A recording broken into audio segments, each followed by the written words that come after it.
So Man of Steel is a bit of a polarizing movie, like most of Zack Snyder's movies and his whole career. While I have liked several of his films, such as Watchmen I enjoy, as well as Dawn of the Dead, I think this movie is kind of different than most of his movies. Snyder has always been a man of style over substance, and this movie really mutes his typical style. I think he uses a lot of restraint here, and I'm not sure if that's a good thing. Typically his movies are very vivid and have a lot of lively colors and action, and this movie is very muted. It came out right after The Dark Knight Rises did, and I think they were trying to chase the high of the Dark Knight trilogy that Christopher Nolan set up. He was even a producer on this movie, and I think they were trying to go for the dark and gritty Superman, which I don't think Superman really lends himself to. If he does, I'm sure there's an adaptation that someone can make that work, but I don't think it works here, and they try it. Even the action scenes in this movie, there's only about 2 action scenes in the whole movie. One's at the beginning in Krypton, which is cool, it's visually interesting. That world that they built of Krypton in this movie is actually interesting. It's probably the most that we've seen of Krypton before. But then the scene at the end, the CGI is, not great. It doesn't hold up very well. The characters both look very rubbery at times, especially when they're moving, which is pretty much all the time because it's a fight scene. You can easily tell when it transitions from in-camera footage to being CG. They just don't look right, and it's not even quite Uncanny Valley because it's not even so good that it looks off. It's just not good. None of the fight scenes even have Snyder's famous speed ramping. However, one of the things that he did do, which is interesting, is this weird camera move that reminds me a little bit of found footage, where he does it multiple times throughout the movie, where, something is far away, and then all of a sudden the camera will, zoom in and, go out of focus a little bit and go back in, and it looks like it's, a documentary, or, it looks like any video you might have seen on the internet of, events happening, like 9/11 or something terrible like that, or even, it kind of reminds me of, how Cloverfield is shot. And it's just, it's probably, 3 or 4 shots in the whole movie that are like this, but it just really sticks out, because it's not very cinematic.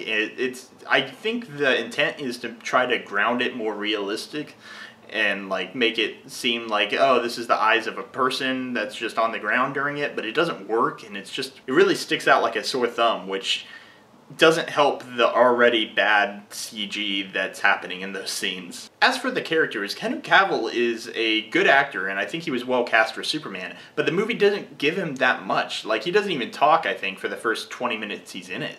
And he's very kind of lifeless and emotionless in the movie. He's very silent and pouty, which it's fine if they're making his character that, but then there's this one scene that sticks out where he goes and visits Martha, his mom, on the farm, and all of a sudden he's full of charisma and charm, and he's laughing, and he's happy, and it just doesn't mesh with his character for the rest of the movie. Granted, that's the part that I liked him the most in the movie. That's the most endearing that we've got to Superman and throughout the whole movie, and it's halfway through. He definitely shows a range there where he's charming, and he has his moments throughout the movie, but for the majority of this movie he's very quiet and very just stubborn and sullen and full of angst, and it's hard to get behind a character like that when he's just pouting the whole movie. Kevin Costner does a good job playing the father, but he's not in it much, and some of his stuff is really dumb. Michael Shannon is one of my favorite character actors working. Oddly enough, in this movie, I don't think he went crazy enough, because we've seen from Michael Shannon that his whole thing is he goes crazy, and he doesn't go too crazy in this movie, which I find a little disappointing just because I'm a huge Michael Shannon fan, but he's good in it. Amy Adams, of course, is never bad in a movie, so she was great here too. As for the story, the Krypton sequence at the beginning is interesting just because we haven't really seen too much of that world, but it does seem kind of unnecessary. That whole thing is meant to set up that conflict, but at the beginning you don't really feel anything for Russell Crowe. He's just kind of the guy that the camera goes around, but it's not you don't really get behind him. You're not too emotionally invested in him as a character, and they only give him about 5 to 10 minutes of screen time to do it. But it doesn't really grab you, and overall I think that whole scene could have almost just been left out, because they retread the same introduction to what they're doing whenever they have to explain it to Superman towards the end anyway. Because as soon as Superman goes back, all of a sudden there's Jor-El's hologram, and he's talking with Michael Shannon's character as Zod, and they all like kind of go over the exact same thing that we already saw at the beginning. So it makes the beginning feel kind of useless. During those scenes of exposition towards the end, though, you do get a lot more feeling of family behind Russell Crowe and Superman. Even though they've never really met each other, you understand how Russell Crowe views his son and views the destruction of Earth and how that would affect his son, and that's what he really cares about there.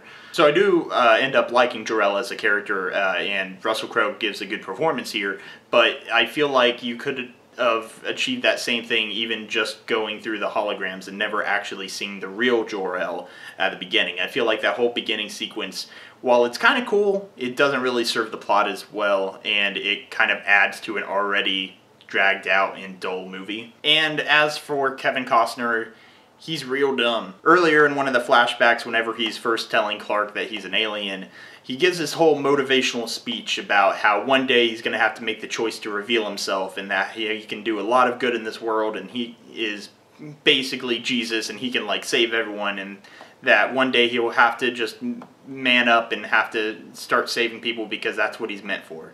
And then Kevin Costner, a couple years later or whatever, whenever they're stuck in a tornado, Kevin Costner's like, nah, dude, just leave me. I know you're meant to save people, but don't save me. I'm just your father. Like, I understand that it might have outed him too early, and his whole idea, I guess, was more so that the world, you have to wait for the world to be ready to accept you. And I understand the idea behind it, but it just, from a story level, it just doesn't make sense why Clark would allow him to just die for no reason. Like, Clark could have gone out there and saved him.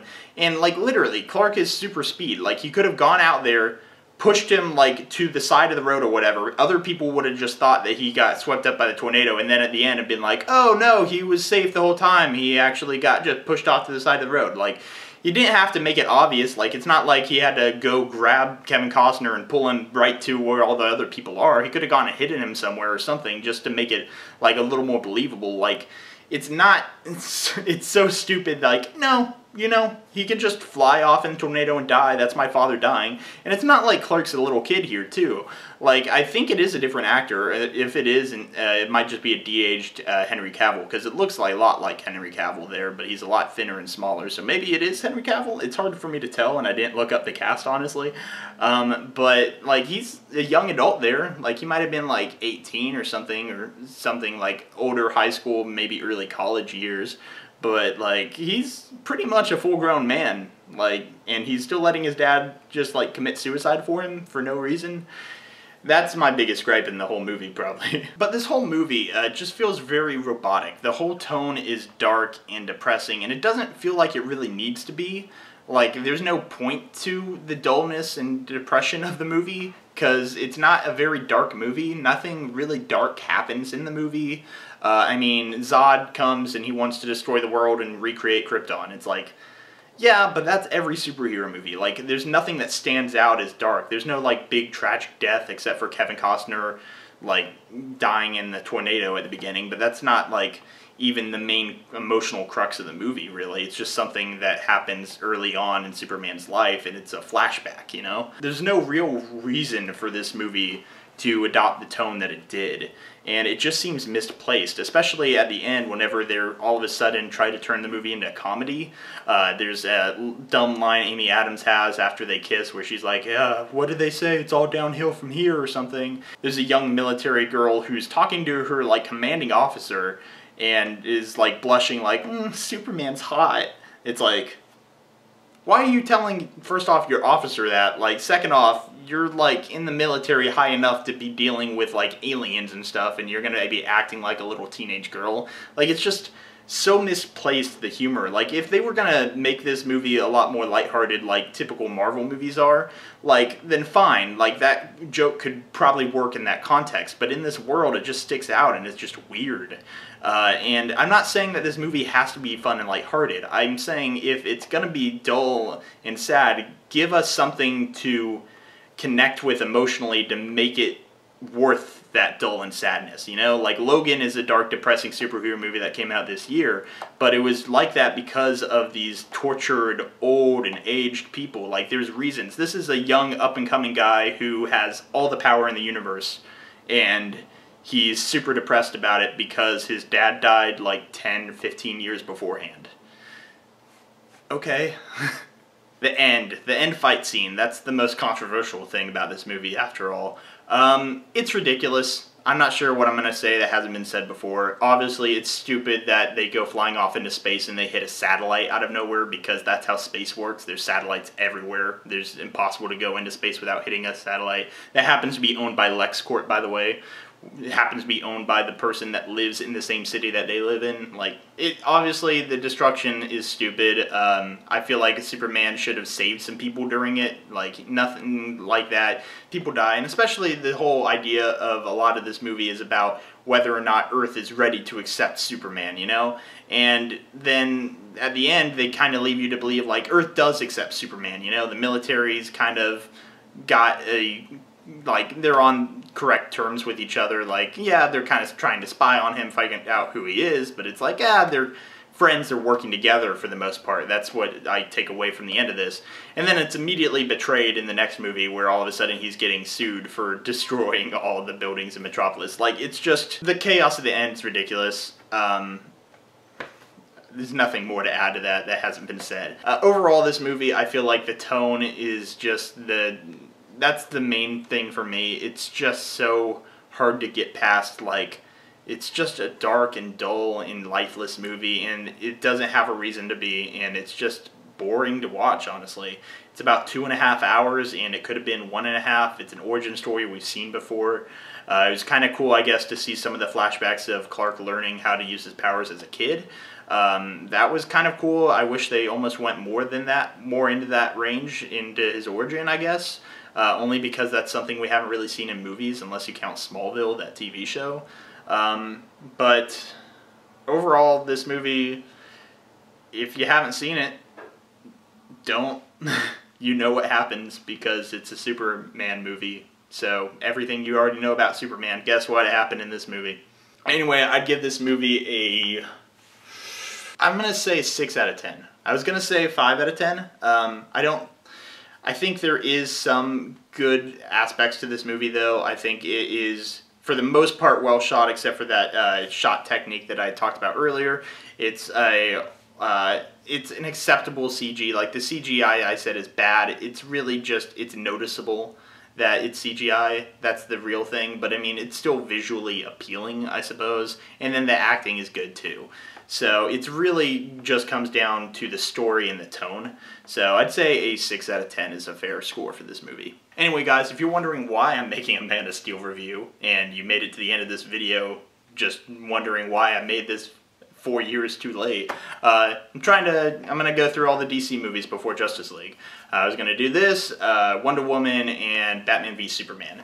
And I might do Suicide Squad too. It doesn't really tie into the Justice League, but it'd be weird that I'd have all the other reviews for all the DC movies except for Suicide Squad, which is the only one that doesn't tie in. So might as well just knock out the whole DC extended universe right now.